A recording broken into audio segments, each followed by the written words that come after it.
ngoài đường đông vui tràn ngập bao tiếng ca. Xuân năm nay đã đến rồi em ơi. Người người bên nhau tạm biệt năm cũ qua. Xuân niềm vui về khắp bên mọi nhà. Xuân năm nay đến bao nhiêu câu chúc, chúc gia đình nhà nhà luôn hạnh phúc. Hoa mai đua sắc cùng giao rực đón xuân, hy vọng một năm mới luôn bình an. Mẹ nấu bánh trưng xanh, làn gió khẽ lay đưa, một tiếng múa lân vàng, cùng chen thức về trưa. Đàn cháu chúc ông bà nhiều sức khỏe vui tươi, nồng ấm cứ đông đầy, cùng nhau chào xuân đến bên ta. Tết đông đầy, xuân năm nay vui hơn năm qua, phúc lộc tài về với muôn mọi nhà. Tay trong tay anh và em đây vui ca, hạnh phúc đông đầy lại ngày Tết sum vầy. La la la la la la la la la. Tết đông đầy. La la la la la la la la la. Tết đông đầy. Thịt kho hột vịt năm nào nhìn mà không phát ngán, thêm bánh tét bánh chưng rồi các kiểu, ăn xong đừng hỏi tại sao mà quá đáng nhé. Chu ta bàn bên lại đứng lên, cô tôi cô sao ở kế bên, nhạc quẩy tưng bừng và năm cũ đã qua, giờ năm mới anh em chúng ta lại lên. Xuân năm nay đến bao nhiêu câu chúc, chúc gia đình nhà nhà luôn hạnh phúc. Xuống làm gì rồi lại phải lên. Hoa mai đua sắc cùng giao rực đón xuân, hy vọng một năm mới luôn bình an.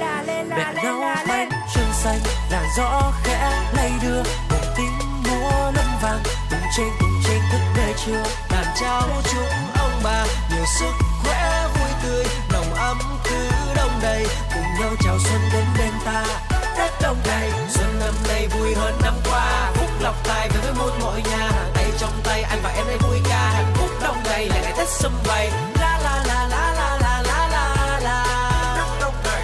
La la la la la la la la la. Tết đông đầy. Xuân năm nay đến bao nhiêu câu chúc, chúc gia đình nhà nhà luôn hạnh phúc.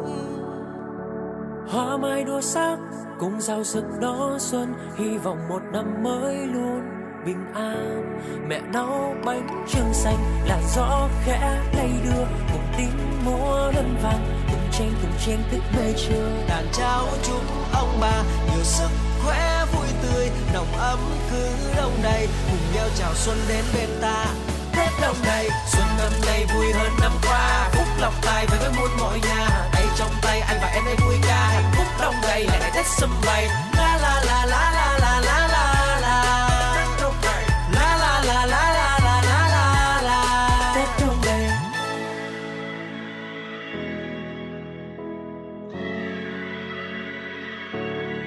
Tết đông đầy.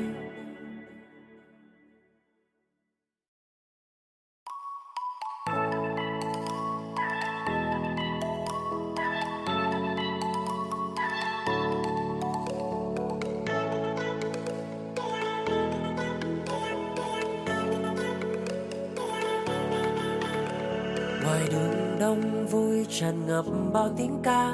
Xuân năm nay đã đến rồi em ơi.